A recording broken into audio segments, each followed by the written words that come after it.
prepare our heart, our minds, ating po napakalitin sa salita ng Diyos ang ating ito. Ayan, handa po ang lahat. So, nawa po, habang kayo po ay nakikinig ng salita ng Diyos, wala po ng distraction o silent your phone. Para po sa ngayon ay mag-greet po natin ang salita ng Diyos o ating ito. And especially enjoy natin ang presensya ng ating Amen po? So let us prepare our heart, our mind. So umaga ito, as we read the message of the Lord, ihatid po sa atin ating pong pastoral team. Ayan, tawagin po natin ating pong youth pastor sa umaga ito, wala ikaw si Pastor Carl Clemente Montes.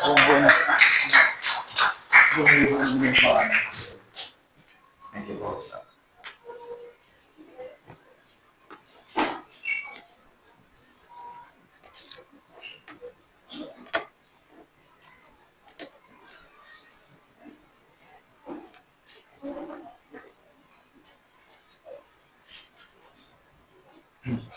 Ayan, gusto po mapagpalang umaga sa ating lahat. Are we all blessed? Ayan, parang inaantok na po kayo kaagad. Kararating niyo pa lang po muna. Ano po? And it's cold, it's good. The Lord is good. Amen po ba? The Lord is good sa ating pong mga buhay. At nalalapit na po ang Valentine's. Isa-celebrate ng maraming mga tao. Sino pong excited? Sino may ka-Valentine's? Wala lahat, no? Ano ba? It's all about the love of God. At sa ating pong pinag-aaralan in this month of February, we are all talking about this love. This love na kung saan ibinuhos po sa atin ng ating Panginoong Jesus. And our theme for this month, just to remind each and every one of us, and just for the benefit of other people as well, is rooted and grounded in love. Rooted and grounded in love. Meaning you are established upon God's love. Ano po? So ngayon po mga kapatid, ang ating pong pag-aaralan is all about the cost and the extravagance of this love. Ano po? So dito po mga kapatid, originally this was titled as God's love is costly and extravagant. So pwede pong ma-up lang yung slide. Thank you. Pa-up lang ako ng slide.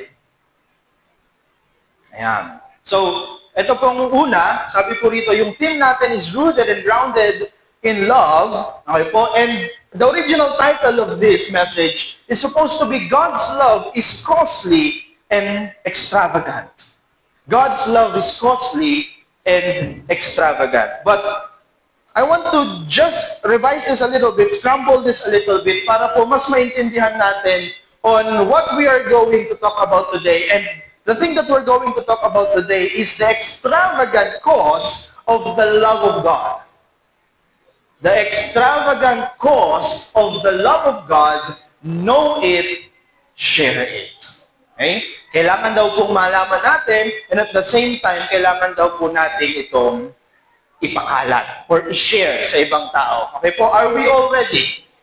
Okay? Maaga pa po. Ano oras pa lang? Huwag po munang matutulog. Tabigin niyo po yung katabi niyo. Huwag kang sasama sa liwanag. Okay po?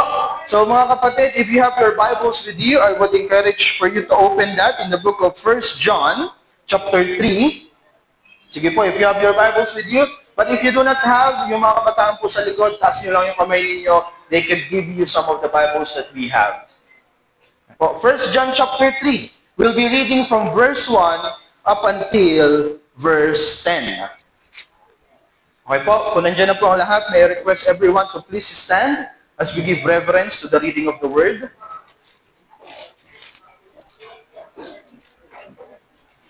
1 John chapter 3. Or sa mga Tagalog Bibles po, unang 1. Yan, yung may 1 plus 1. If you're there, follow me with your eyes. Sabi po rito, I'll be reading from the Christian Standard Bible. See what great love the Father has given us, that we should be called God's children. And we are. The reason the world does not know us is that it didn't know Him. Dear friends, we are God's children now. And what will be has not yet been revealed. We know that when He appears, we will be like Him because we will see Him as He is. And everyone who has this hope in Him purifies himself just as He is pure. Everyone who commits sin practices lawlessness, and sin is lawlessness. You know that He was revealed so that He might take away sins, and there is no sin in Him. Everyone who remains in Him does not sin. Everyone who sins has not seen Him or known Him. Verse 7, it says, "Children, let no one deceive you. The one who does what is righteous, just as he is righteous. The one who commits sin is of the devil, for the devil has sinned from the beginning. The Son of God was revealed for this purpose, to destroy the devil's work. Everyone who has been born of God does not sin, because his seed remains in him. He is not able to sin, because he has been born of God." And then the last verse says, "This is how God's children and the devil's children become obvious. Whoever does not do what is right is not of God, especially the one who does not love his brother or sister." Those who have ears, let them listen to what the word says. Let's pray. Holy Father, we thank you for today, Panginoon. Lord, no one can comprehend of your great love. Panginoon, help us. Help us for the glory of your Son, Panginoon, that we will be able to comprehend this costly and extravagant love. Lord, we need you. It is you alone, Panginoon, who can illuminate our hearts in this kind of love that you have given and that you have lavished upon us. Panginoon, tulungan mo po kami. Kailangan ka po namin, O Diyos. Lord, help us to be humble before you, that we might see this love. That the Holy Spirit, we entrust to you everything. This is your church. This is your words. We're just all the receivers of it. So Lord, we pray and hope that you speak through your word and that you pierce our hearts of stones, that it may become flesh again. And let your Holy Spirit be with us today. Father, Father, we love you. In Jesus' name we pray. Amen. Amen. Sige po, makakaupo na po ang lahat. So mga kapatid, in this time, in the book of 1 John, actually, this is written from John. Kilala niyo po si John, yung nagsulat ng Gospel of John, Matthew, Mark, Luke, and John. Okay? So this is one of his letters, apparently, coming from he was writing for the church, for the believers. Now, in this kind of passage, he was contrasting what is the love of the world and what is God's love. Ano ang pagmamahal ng Diyos at ano yung pagmamahal na nakikita natin sa mundong ito. And I want to give you 3 points today in which na mas makikita natin, mas ma-experience natin as mas mamahalin natin ang Diyos. Dahil sa mga bagay na ito. Because sabi nga nila, February is a month of love. Di ba? Kasi may Valentine's. But no, 2,000 years ago, someone died for you. Wala pang Valentine's at that time, pero someone had already loved you. And I want to share that kind of love to each and every one of you in a systematic way, in a way na kung saan po mas makikita natin, how can this extravagant cause of the love of God, how can we know it, and how can we share it? Okay po? Alright? So una sa lahat mga kapatid, without further ado, I want to give you this first point. Know the extravagant love of God. Why do you need to know? Bakit kailangan mong malaman? Bakit? Kasi hindi mo pwedeng ibigay ang hindi mo alam. Okay po? You cannot give what you do not have. So you need to know. And people in these days, sinasabi nila, oo, alam ko, mahal ako ng Diyos. Oo, alam ko, nandyan merong Diyos. Pero sino yung Diyos na yon? Sino yung Diyos na nagmamahal sa iyo? Di ba? Minsan pag nagpasalamat tayo, salamat sa itaas. Sa ang itaas. Sa ceiling. Di ba? Kung semento yung taas ng bahay mo, sa semento ka ba nagpapasalamat? Di ba? We do not know. So we have to know. Okay po? We have to know. Sabi nga namin lagi, the pastoral team always says that we do not have a blind faith. This faith is not a blind leading another blind kasi kung ang bulag ay ginagay niyo yung isa pang bulag, pareha silang masushoot sa manhole. Okay po? So we do not have that kind of faith. We have a faith that is reasonable and we have evidences of it. Okay po? So what we're gonna do is that we have to know this extravagant love. Ano ba? Ano ba itong bagay na ito? Ano ba itong pagmamahal na to? Okay po? So the Bible uses the word agape. Everybody say agape. Agape. So you have to understand. Agape means unconditional or the highest form of love. Sa mga mag-asawa at sa mga mag-girlfriend, boyfriend, may dumating ba sa time ninyo na sinabihan kayo ng boyfriend, girlfriend ninyo, asawa ninyo na mamahalin kita maging sino ka man? Meron? Kuminsa wala. Meron? Di ba meron? Susungkitin ko ang bituin para sa iyo. Di ba? Deserve mo na magkaroon ng magandang buhay kasama ako. That kind of love, di ba? Pero tandaan po ninyo, when God uses love, o sa Bible po maraming kinds of love. Merong eros, merong phileo, brotherly love, merong sexual love. Pero this kind of love na sinasabi po ng Bible tungkol sa pagmamahal ng Diyos is called the agape love or the love that is unconditional. Okay? Hindi po ito nagtatangi, wala itong pagmamahal na to, wala itong kondisyon. O kaya nga pag tinanong mo ang Diyos, if you would just think of that, if you would ask God, Lord, bakit mo ako minahal? Ang isasagot sa iyo ng Diyos, kasi mahal kita. Kasi there is no condition. This is the highest form of love. This is the love that only God can give. Walang ibang tao ang makapagbigay nito. Walang ibang tao makapagsasabi sa iyo na, I love you with an agape love. No, there's no such thing because this love does not fail. Hindi ito nagbabago. Constant ito. From the beginning of time up until to the end of time, this kind of love will stay this love. He will definitely love you. Kaya nga ang promise ng Diyos, di ba? That I will never leave you nor forsake you. This kind of love, this agape love, unconditional. Napakasarap, di ba? Na mahal ka ng isang tao, natanggap niya lahat tungkol sa'yo. Parang ayaw nyo. Di ba? Walang sasabihin sa'yo. Bakit? Kasi with all of His being, He loves you. And that's what God does to all of us. Ganun yung pagmamahal ng Diyos. Itong pagmamahal na to ay walang pagtatangi, walang favoritism.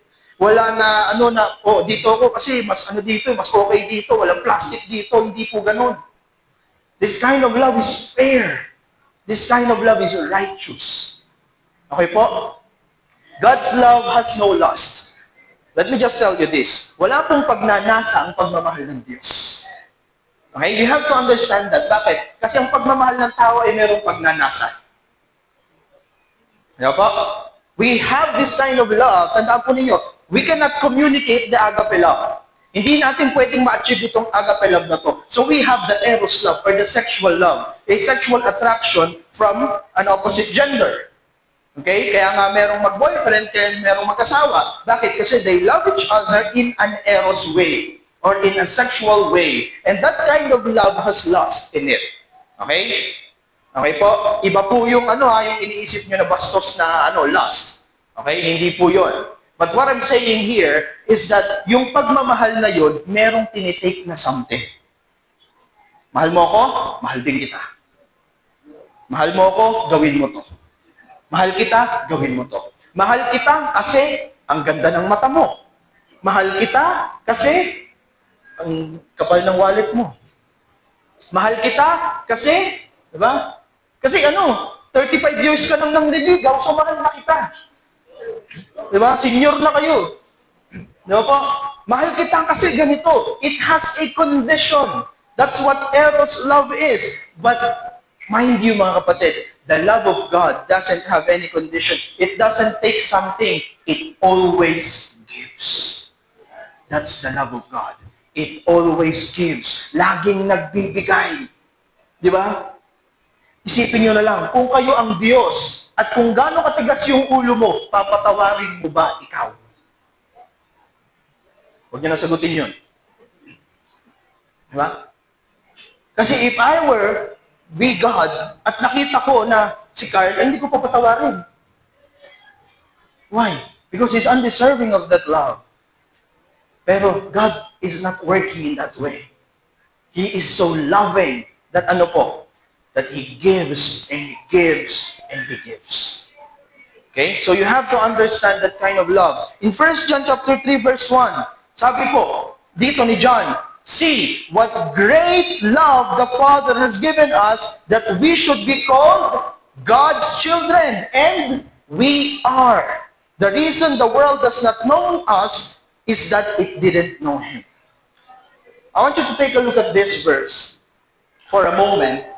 At sabi po ni John dito, see, behold, sabi niya, what great love the Father has given us that we should be called God's children, and nagkaroon pa ng positive affirmation na ang sabi ni John, and we are. The reason the world does not know us, because it didn't know Him. This kind of love, the world doesn't want this kind of love. And this kind of love is not seen from anything else. Hindi mo ito mahanap sa kung anong meron dito sa mundong ito. Only God can give this kind of love.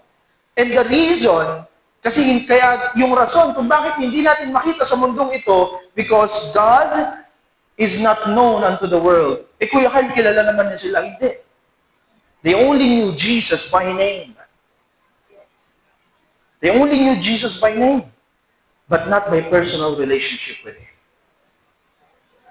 Okay po? Naintindihan po natin in 1 John 4:16. So we have come to know and to believe the love that God has for us. Ano daw po? God is love. And whoever abides in love, abides in God, and God abides in Him. Nakita niyo po? So we have come to know and believe na yung pagmamahal sa atin ng Diyos. Bakit po tayo mahal ng Diyos? Kasi Him in Himself, He is love. God cannot unlove somebody. Hindi po ganun ang attributes ng ating Panginoon. Kaya nga, you have first to know what the love of God is. That He is love. Out from Him, from within Him, and through Him, and from Him, and by Him, comes all forms of love. Tandaan po ninyo, if you want a perfect love, you have to have God, you have to have Jesus. Diba? Huwag kayong maniwala pag sinabi ng asawa, girlfriend ninyo, boyfriend nyo, ang pagmamahal ko sa iyo ay perfecto. Hindi po ganun yun. It will definitely fail. But God's love will not fail. Ano sabi ng John 3:16? Everybody read. 1, 2, 3, go. John 3:16. For God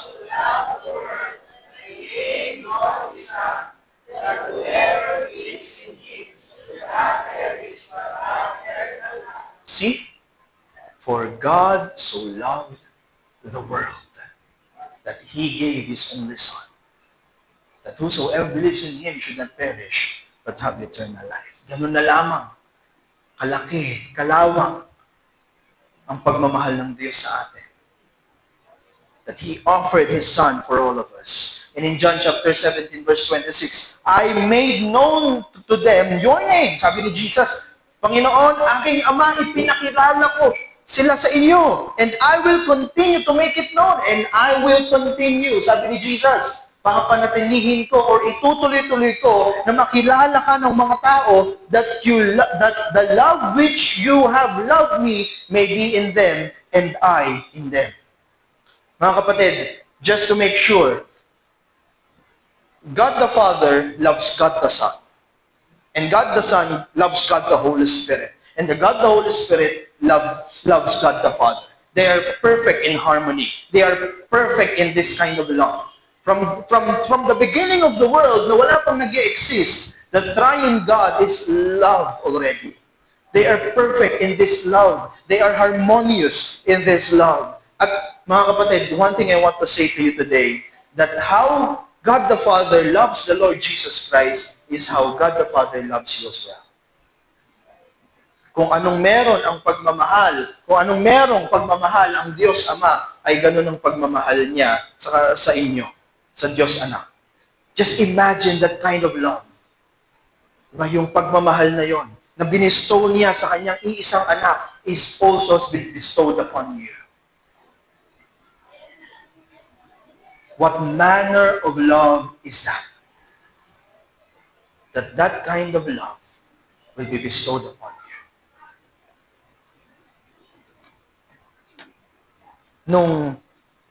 Nung ginagawa ko po itong preaching na to, I don't know, I love the doctrine of the love of God. Isa po itong doktrina na kung saan it shows you how God loves you. Pag nagagawa po ako ng preaching, I started that on Monday.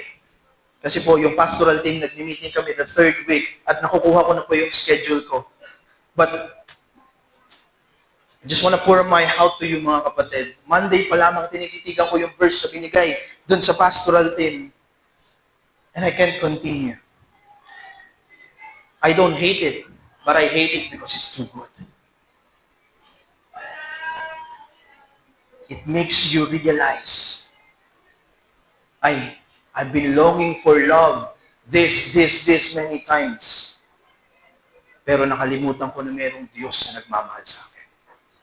I've been working, di ba? Ang trending ngayon sa mga kabataan, depression. Ang trending ngayon sa mga tao, stress. You see, this world gives you nothing but temporary love. Bumili ka ng bagong cellphone, isang linggo lang yung yung ibibigay niyan sa iyo na satisfaction. Bumili ka ng bagong bahay, diba? Isang buwan lang yan. Bakit? Kasi sa susunod na buwan, magbabayad ka na ulit. May bills na, dadagdag na yung bills mo. Na-promote ka ngayon sa trabaho mo, di ba? The more promotion, the more expenses. Diba? Sabi mo dati, pag 25,000 ang sahod ko, Lord, okay na ako doon. Pero nung 25,000 sahod mo, Lord, I want more. People are not satisfied with the things that they have. Diba? Walang satisfaction sa mundong ito. We always want more. So it's hard, mga kapatid, to see the love of God in this kind of world that we are in right now. Pero one thing that I can assure you is that if you believe Christianity is true, you can never say na walang nagmamahal sa akin. Iniwan ka man ng lahat, iniwan ka man ng mundong ito, may nagmamahal sa iyo. And that person died on the cross for you. Amen po? I want you to take a look at that. That extravagant love of God. Na kahit ako, in all of those things na binasa ko, I can't even comprehend it. Hindi ko maintindihan. That us, mga tao,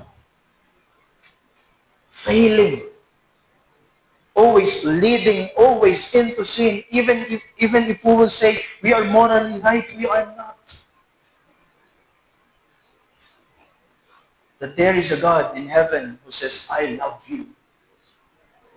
Now, how will you explain that? Take a look at it.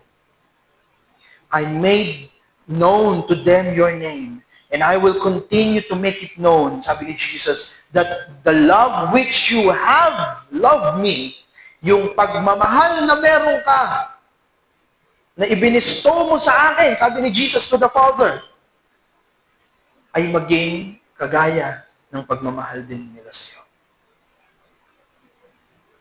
And I in them. See what manner of love is this. I want you to take a look at that. Ponder that into your heart. The love of God. Know it. cherish it. Itanim ninyo sa puso ninyo na yung pagmamahal ng Panginoon sa inyo is higher than everything that you could ever imagine. You have to know this love. Tandaan po ninyo, because of love, there is Christianity. Because of the love of God. Dahil sa pagmamahal ng Diyos, merong Christianity. So know the love of God. Know the extravagant love of God. Amen po ba? Pakitapik yung katabi mo, sabihin mo, huwag kang matutulog.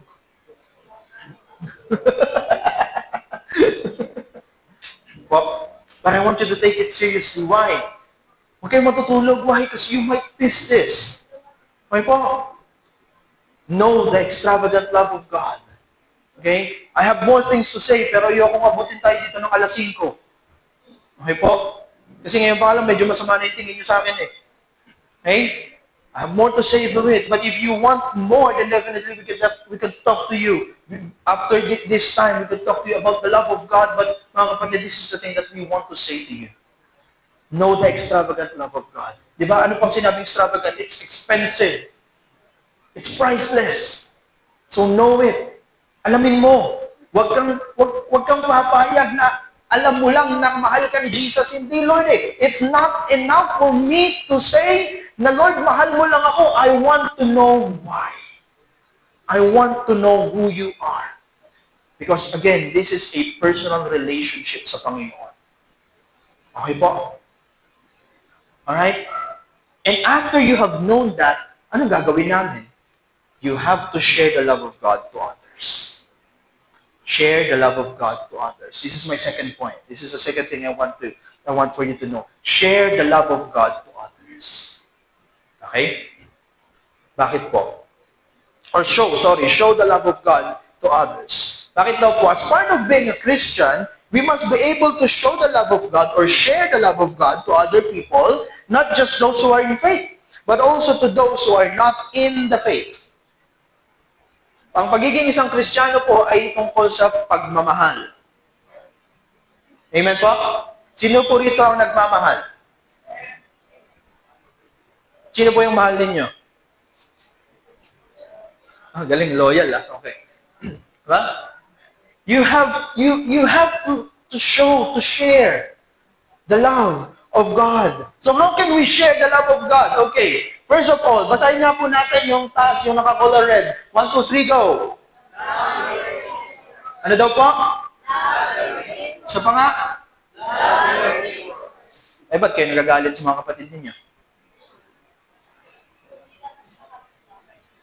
Kasi, kuya, hindi naman kapatid yan, kapitbahay yan eh.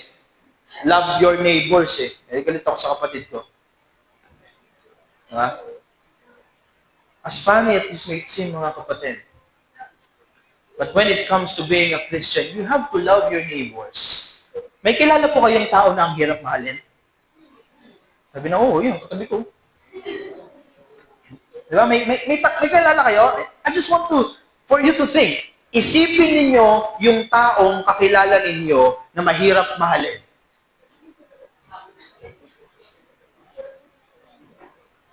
Mahirap mahalin po? Naisip nyo na? Okay, naisip nyo na. You have someone in your mind. You have someone in your mind, okay? I just want to be sure you have someone in your mind. Okay, lahat tayo meron? Alright. Mamaya, I want you, that someone in your mind, you go to that person, dalhin nyo sa kape, ilibre nyo sa SM, and give him 1,000 pesos.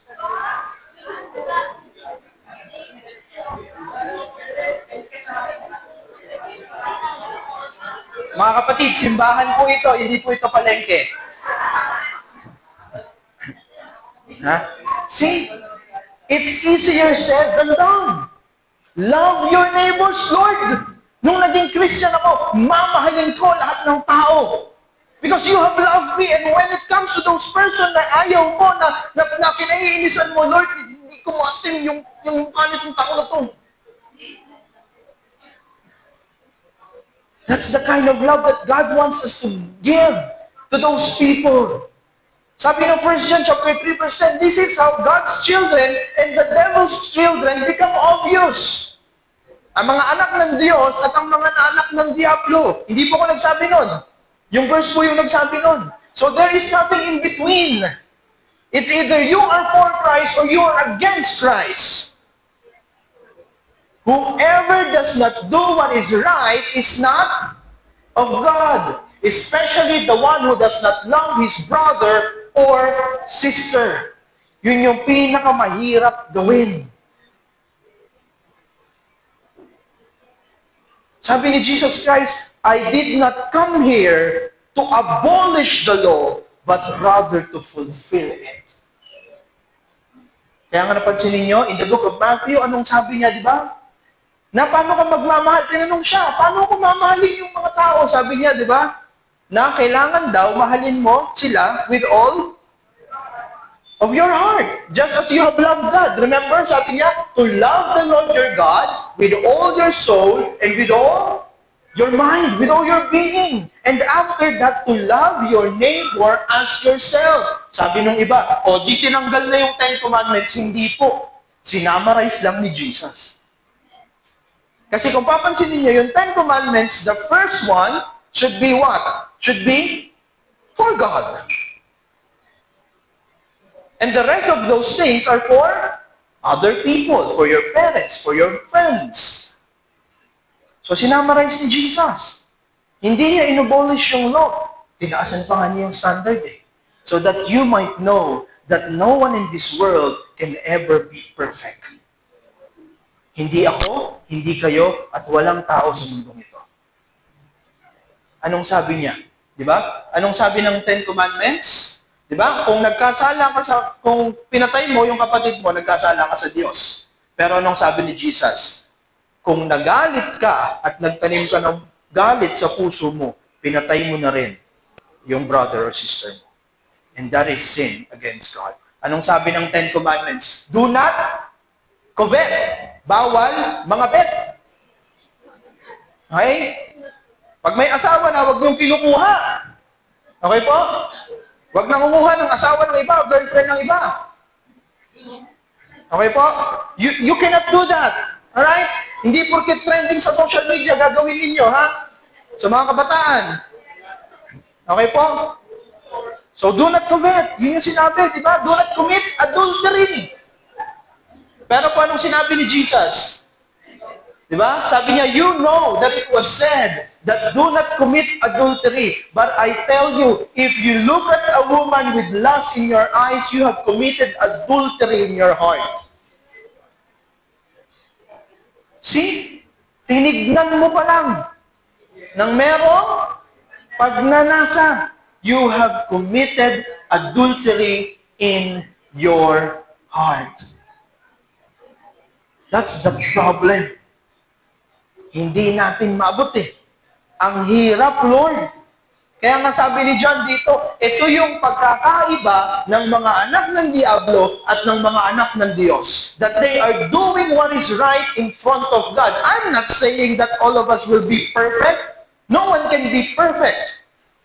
Lahat tayo nagkakasala. Pero because you are a Christian, you are a believer in the Lord Jesus Christ, hindi ka dapat sabihin na, ay, kasi tao lang ako. Nagkakasala. You have Christ. You have the Spirit of God indwelling in you. So you cannot say that you are only a human being. If you are a true Christian, you have a distinction within this world or from this world. You are different. You are set apart. Kaya nga, di ba, mapapansin niyo, bakit sabi ng Bible, be perfect, for your Father in heaven is perfect. It is only possible if you have the Holy Spirit in you, if you are a true Christian. No one in the kingdom of God rejoices in sin.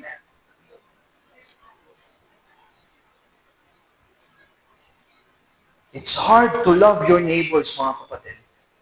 Sabi po rito, and we know that we have passed from death to life because we love our brothers and sisters. The one who does not love remains in death. Everyone who hates his brother or sister is a murderer, and you know that no murderer has eternal life residing in him. No murderer has eternal life residing in him. Love your neighbors. It's hard as it is. Eh di Kuya Carl, kasi mahal ko siya. So, ang gagawin ko na lang, oo na lang ako sa mga gusto niya kasi gusto ko ipakita yung pagmamahal niya. Mga kapatid, if you tolerate sin, you do not love. Diba? Kahit ako nung ginagawa kong preaching, grabe naman to. If you tolerate sin and you do not correct, then you are not loving. You are just tolerating. Mga kapatid, love does not equate tolerance. Okay? Naiintindihan po ninyo? Hindi porket mahal mo yung isang tao, sasabihin mo, okay. Gagawin, okay. Sige, okay lang yan. Hindi po ganun. Ang tunay na pagmamahal does not rejoice in sin, but rather it rejoices in righteousness. Diba? Akala nung mga magjowa, nung mga mag-asawa, kailangan ma-please ko yung asawa ko, lahat ng gusto niyang gawin. Dapat umuo lang ako, hindi po. If you would do that, you don't love that person. Why? Because you're not telling them kung ano yung maling nagagawa nila. And that's not the kind of love. Akala niyo minsan, si Jesus nga, forgiving, puro siya puno ng grace and truth. You don't know Jesus if you look at Him that way. Diba? Kasi si Jesus, puro love. Hindi po mga kapatid. Jesus is holy. Diba? Akala nyo, tolerant si Jesus. Hindi po. Naalala nyo in the Gospels, nung nakita niya yung templo na may nagbebenta ng mga kung ano doon, ano pong ginawa niya? Pinagtataob niya lahat. Di ba sabi niya, this is my Father's house. This was supposed to be a house of prayer. See? Love does not equate tolerance. Love does not equate approval. Okay po? Love does not rejoice in sin, but it rejoices in God. So mga kapatid, if you truly love a person, don't be afraid to tell them, mali ka sa ganitong bagay. Mali ka sa ganitong bagay, dapat ito. Diba? Ano sasabihin? Ayan! Kayo mga Kristiyano! Mga judgmental! Diba? Puro kayo judgment! Diba? Sabi ng Bible nyo, do not judge. Sinabi din ng Bible namin, the judge righteously. See? So mga kapatid, please, love your neighbors. But don't approve of their sinful lifestyle. If you know that that is a sin, then definitely tell them. Diba po, hindi pwedeng hayaan na lang natin kasi baka mamaya masaktan ko yung damdamin mo eh. Mamaya sabi mo, hindi po gano'n. Okay? Hindi, yung tapos ang gagawin mo, babaksabihin mo. Ay, ganyan. Diba? That's not true love. You don't care at all. So it's better for you to tell them, right, upfront, straightforward. Kapatid, meron tayong problema.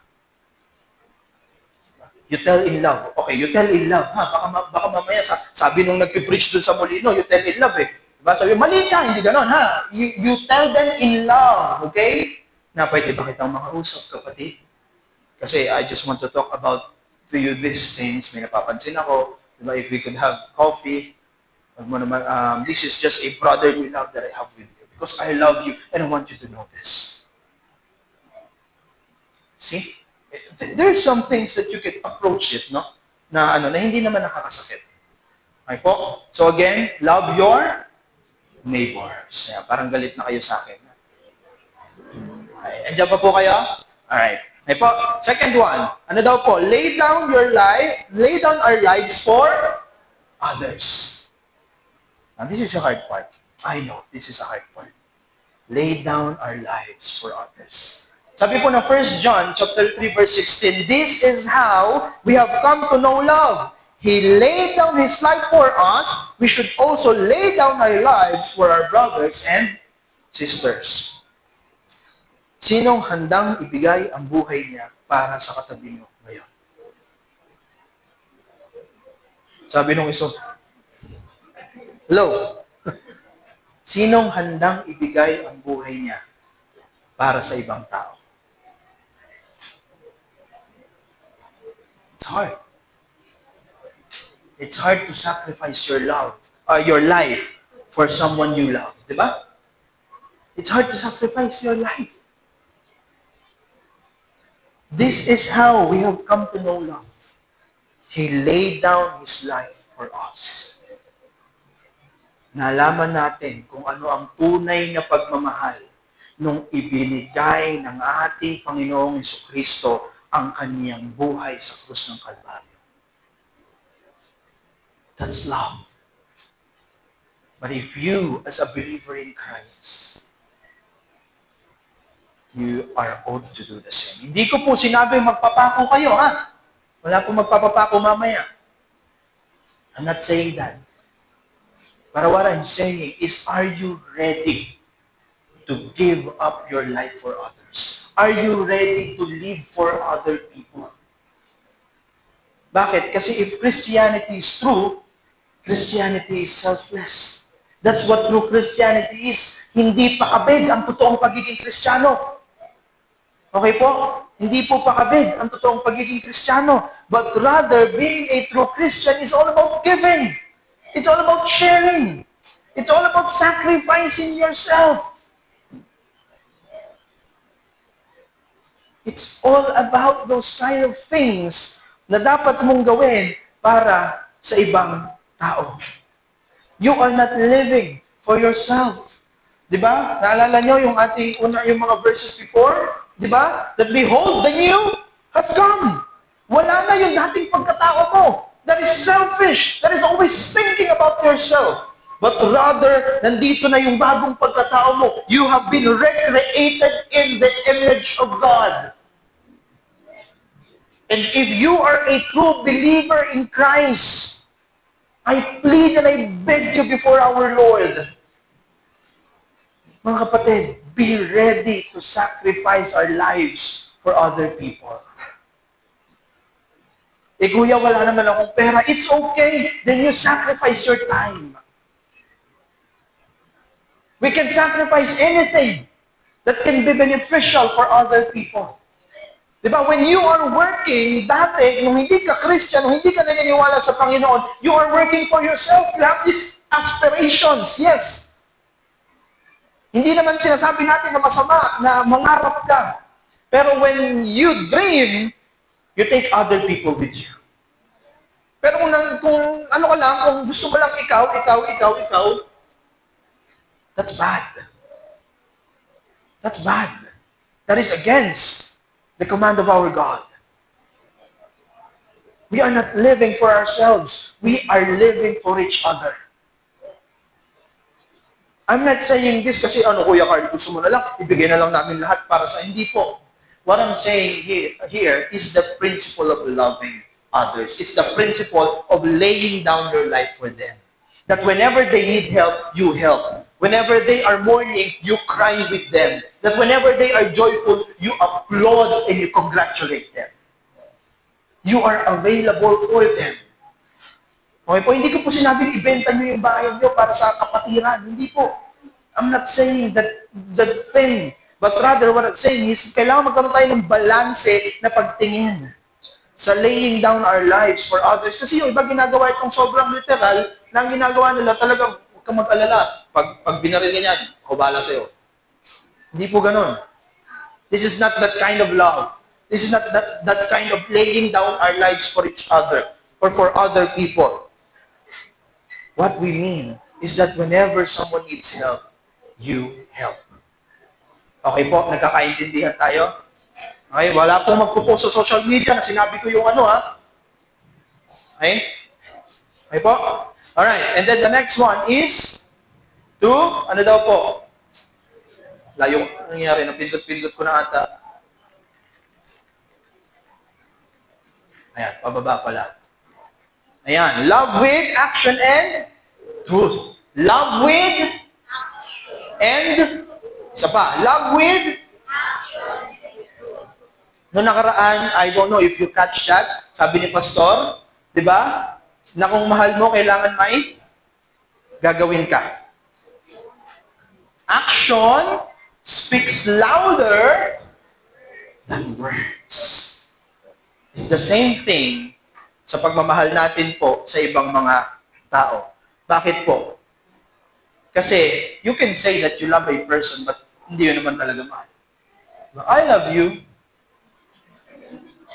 Diba? I love you. Bahala ka dyan sa buhay. Pero huwag kang mag-alala, mahal kita. No, that's not love. When you love, you're there for them. Diba? You love your neighbors, you lay down your life for them, and this is the application part. You love with action and truth. Bakit? Sabi 1 John 3:18, little children, let us not love in word or speech. So many words, but so less action. So many words, mahal kita, yes, huwag kang mag-alala, mahal kita. But do you see the love in His actions? Love in action and in truth. Let us not love in word or speech, but in action and in truth. Anong mas gusto nyo? Lagi kayong sinasabihan ng I love you o ipinapakita sa inyo yung I love you na sinasabi niya? What would you choose? Would you rather? Anong gusto nyo? Siyempre yung action, di ba? Kahit na hindi sabihin sa iyo ng tao na yon na mahal kita, pero you know, in his actions, na mahal ka ng tao na yan, you wouldn't doubt it. Di ba? Kaya nga nagtitrending sa social media, di ba? Huwag ka masyadong mag-I love you kasi nagagasgas yung word na I love you. It's not bad to say I love you to your wife or to other people. But it's bad when you don't show it to them. Mga kapatid, kung talagang mahal natin ang isa't isa at hindi lamang dito sa atin, but to other people, to our relatives as well, let us love them with action and in truth. Mga kapatid, huwag tayong magpaka-plastic. Let us not show no favoritism with other people. Let us show what kind of love has God bestowed on us and show that love to them. Kung paano ka minahal ng Panginoong Jesucristo, ganun mo din ipakita yung pagmamahal mo sa kanila. So mga kapatid, knowing the extravagant love of God must make you show your love to other people. Knowing the extravagant love of God must make you show your love to other people. Bakit other people? Kasi yung mga asawa ninyo, yung mga best friends ninyo, yung mga friends ninyo, yung mga girlfriend, boyfriend ninyo, automatically, mahal mo yan. Paano yung iba? We have to show them what the love of God is. Kaya nga sabi ni Gandhi, kilala niyo si Gandhi, isang monk, sabi niya, I like your Christ, but I don't like your Christians. Why? I don't see the love of God in them. See? I like your Christ, but I don't like your Christians. Bakit? Kasi hindi naman nila maipakita yung pagmamahal na pinakita ng Kristo nila. So mga kapatid, this is high time for all of us. Not just to say na mahal natin yung mga tao, not just to say that we have the love of God in us, but rather what? To open up our hearts to other people and to show them that God loves them. Before I go to my third point, what is love? What is love? Ano po, 1 million? One.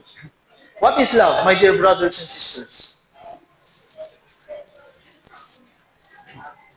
Love is, sabi na iba, love is in the air. Love is blind. Love is everywhere. See? Mga kapatid, take this definition of love. Love is not a feeling. Love is not just a mere feeling, but love is a decision to love even the unlovable. That's the definition of love. When you love, hindi ito blind love. Diba sabi niya, love is blind. Hindi po. Go to 1 Corinthians chapter 13 and Paul will definitely outline to you what love is. But take this definition, love is not a mere feeling, but love is a decision to love even the unlovable. Kaya may mga asawa nagkakaroon ng divorce, nagkakaroon ng annulment. Why? Kasi hindi na ikaw yung nakilala ko nung pinakasalang kita. Sabi ng mga girlfriend, boyfriend, nagbago ka na. Dati nag-update ka bago matulog mo, tinutulugan mo na lang ako. Diba? Mga kapatid, that's not love. That's loving with condition. But true love is, or what love is that whenever you love that person, na kahit anong flaws niya, na kahit anong imperfections niya, you have decided one day that I will love you no matter what. Diba? I will love you no matter what. That's the kind of love that God has bestowed on us, and that's the kind of love that God is expected of us to show other people as well. Diba? Bakit? Yung nangliligaw pa, best foot forward. Nagsusundo, may flowers, diba? Eh nung naging mag-asawa na, wala na. Diba? Kung alam ko lang, diba, sabi nila, kung alam ko lang na ganyan ka, hindi kita pinaksalan. Sabi nga ni Melissa minsan sa akin, pwede na ba kitang isole? Kasi ang ingay ko daw. Kasi sobrang opposite kami ng aking asawa. Siya, tahimik siya, very, ako yung parang kala mo nakawala lagi sa kural. Diba? Pero po hindi. Sabi ko, pinakasalan mo ako, nagbaw ka sa harap ng Panginoon, you have to take care of me. You gotta deal with this. Diba po? Bakit? Kasi that's love. Okay? So I want you to understand that love. But I want to give you this love, the cost of God's love. And I will end with this. The cost of God's love. If I were to put a cost on the love of God, kahit ano pang number sa mundong ito, ay wala pong may kukumpara tungkol dito. It will never be enough. There's no English word, Tagalog word, Chinese, Japanese, whatever that is, enough word to explain the love of God. Why? In Romans chapter 5 verse 8, but God showed His love for us, that while we were still sinners, Christ died for us. Okay po? Christ died for us. And in John chapter 15 verse 13, greater love has no one than this, that someone laid down his life for his friends. In Ephesians chapter 5, verse 25, Christ loved the church and gave Himself up for her. That's the cost of God's love. Namatay si Kristo para sa Kanyang simbahan.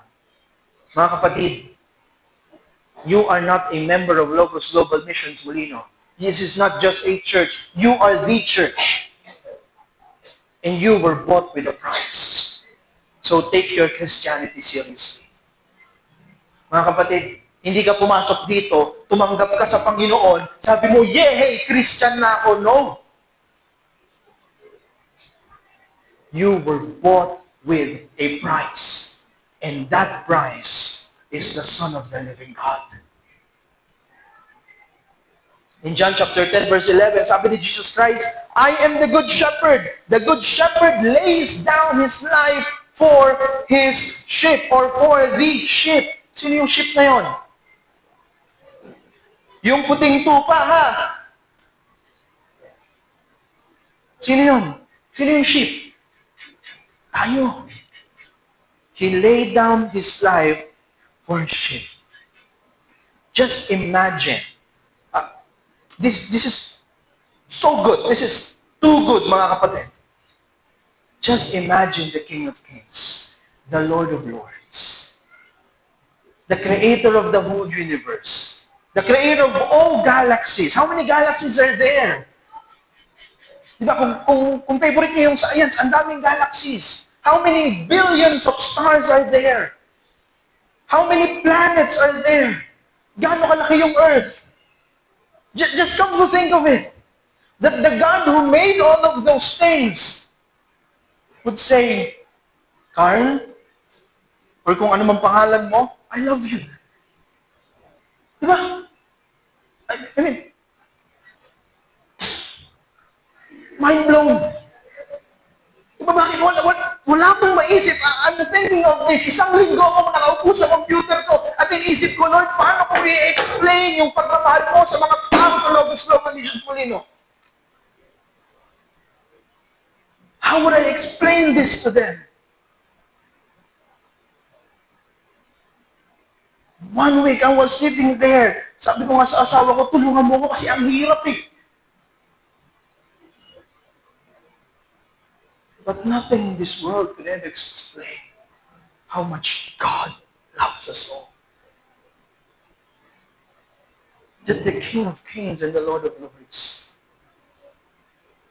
that Jesus Christ would go through the cross willingly.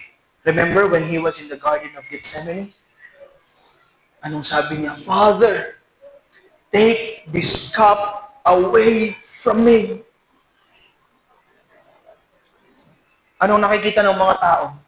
Nakikita ng mga tao? Anong nakikita ng mga tao? Nakikita nila na, ay, si Jesus natatakot. Ay, si Jesus ganito.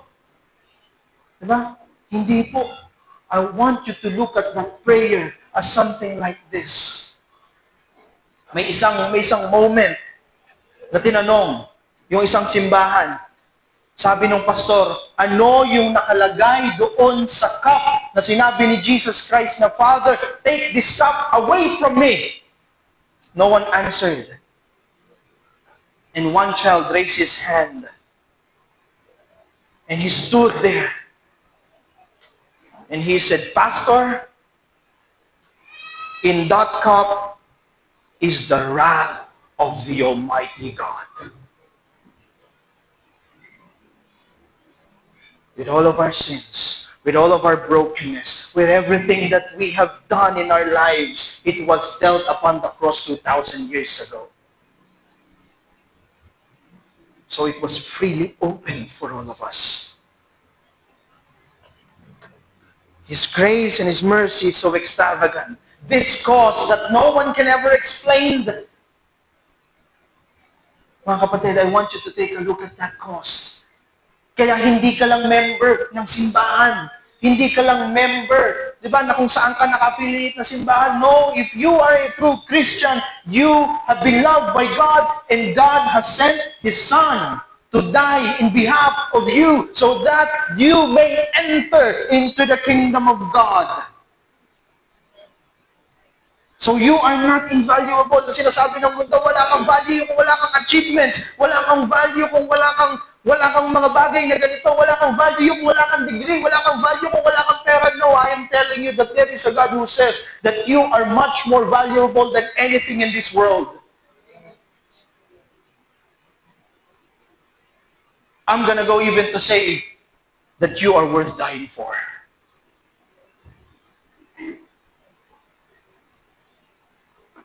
Let me close with this.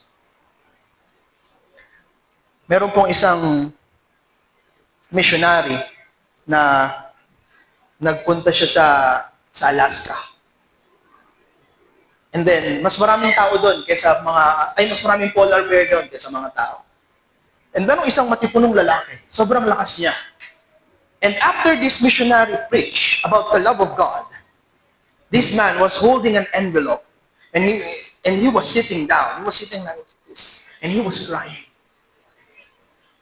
Iiyak siya. And then sabi, noon pansin siya ng missionary kasi konti lang sila parang ganito lang sila. So nalapitan siya. Sabi niya, anong problema?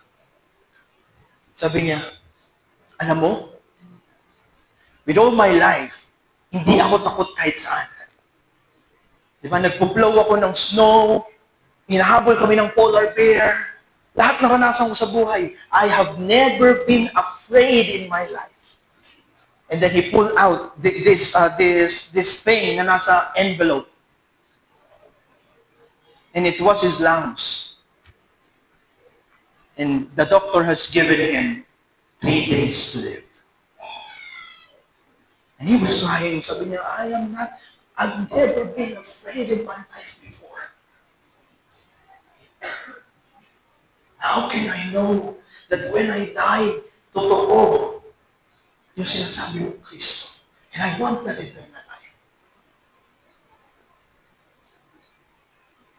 Yung response ng missionary is not an ordinary response.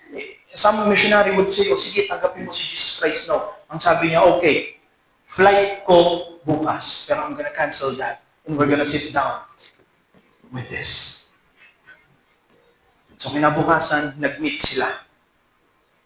Unang pinabasa niya, sabi niya, basahin mo yung John 3:16. So, binasa ng tao na yun. For God so loved the world that He gave His only begotten Son, that whosoever believes in Him should not perish but have eternal life. Sabi ngayon ng tao, ano naman? I need assurance. I need this love of God. So they went on. Okay, let's open the Bible. They went on, promise after promise, scripture after scripture. Halos ilang oras sila doon nakaupo. And up until midnight, natapos sila. And sabi ng missionary, now, I want you to turn your Bible in the book of John chapter 3 verse 16. Binuksan ng tao na yun. Then sabi niya, for God so loved the... And then he suddenly said, for I am saved. I am assured. I know that my Jesus lives and He died for me. Sabi ngayon ng missionary, paano mo nalaman? Sabi niya, hindi mo ba nabasa itong verse na ito dati? Christ died for me. I am assured that the love that God has bestowed upon Jesus is the same love that Jesus Christ has bestowed upon me. I am saved. I am loved by Him. But I want us to realize. That's why one of the hymn writers says, di ba sabi niya in his song, amazing love, how can it be that thou, my God, should die for me? Mga kapatid, I want you to take a look at this love, this extravagant, the cause of God's love for mankind. That while we were yet sinners, Christ died for us. Hindi pa huli ang lahat. May nagmamahal sa iyo na higit sa inaakala mo. That this love should not make you prideful. It shouldn't make you boast in yourself. Sabi ni Paul Washer, if you have 99.99% of assurance that you are saved and you have 0.1% that you are working for that salvation, you have no salvation at all. Why? Because the reformers of Christus, solus Christus. That's what they're saying. Solus Christus, meaning to say, in Christ alone, in Christ alone, in Christ alone, our hope is found and our salvation are made complete. Amen? So my dear brothers and sisters, remember the cause of God's love. If you understand that cause, you will be able to share this to other people. Amazing love, how sweet the sound that saved a wretch like me. Okay po? So before I end, I would love you to go with this in the last slide.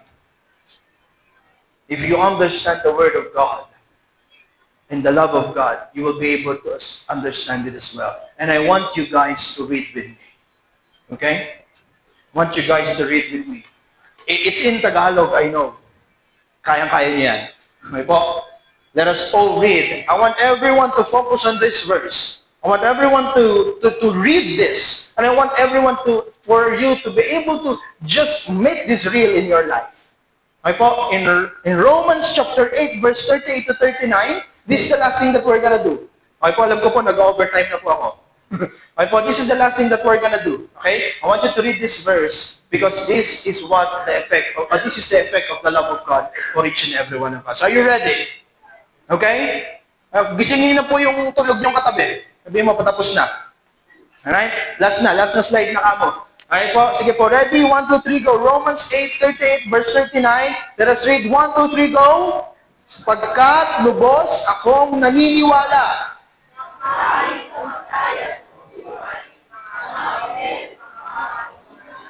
Mga bagay na kasalukuyan,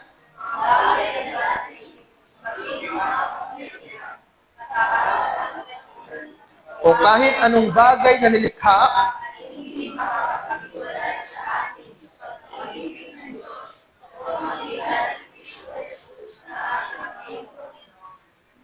how deep and how wide is the love of our God. Walang makapaghihiwalay sa'yo. Sinner, take a look at the cross. Because of that cross, walang makapaghihiwalay sa iyo na kahit anumang bagay sa mundong ito or kahit anumang kapangyarihan or kahit anuman. God will always and always love you for who you are because of what He is. Amen? Let us all pray. Father God, we thank you for your loving kindness and goodness sa aming pong lahat, Panginoon. Almighty Lord, we can never explain how much you love us. Father, despite of all things that we have done in our lives, Lord, I hope and I pray na tumimo po ang iyong pong salita sa puso ng bawat Kristiyanong nandirito. Sa bawat taong nandirito, Panginoon. Lord, we are seeking for love.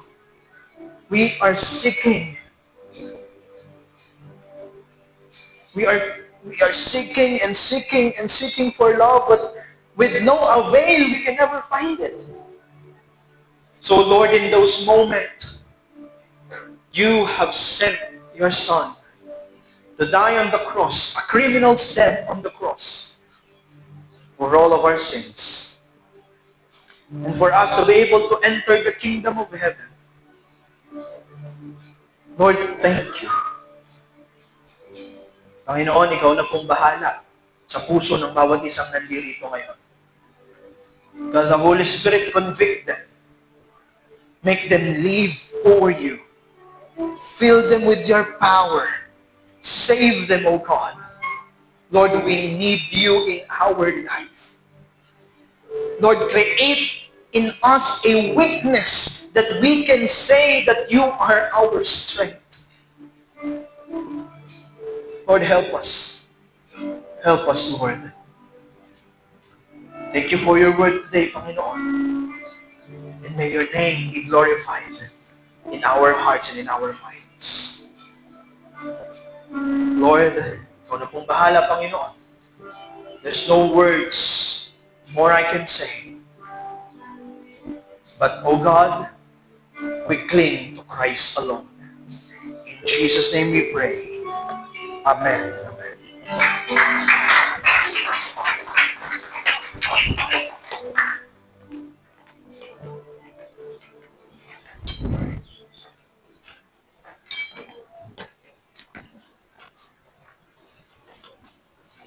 Yes? Mabili ko yan ba? Ay, sorry. Hindi. Ay, malakas ba? Sorry. Bili ko yan. Maraming pong salamat sa Panginoon na nawa nga po ang salita niya na na-share ko kanina ay itatak po ng Panginoon sa ating puso. Mali yun. Nawa ito sa atin. Ngayon naman po, it's time po para po sa ating tithes and offering na ito po ay mababasa natin sa ikalawang Korinto, chapter 8, verse 2 to 3, at pati na rin po sa verse 12. Ito po ay ang paano dapat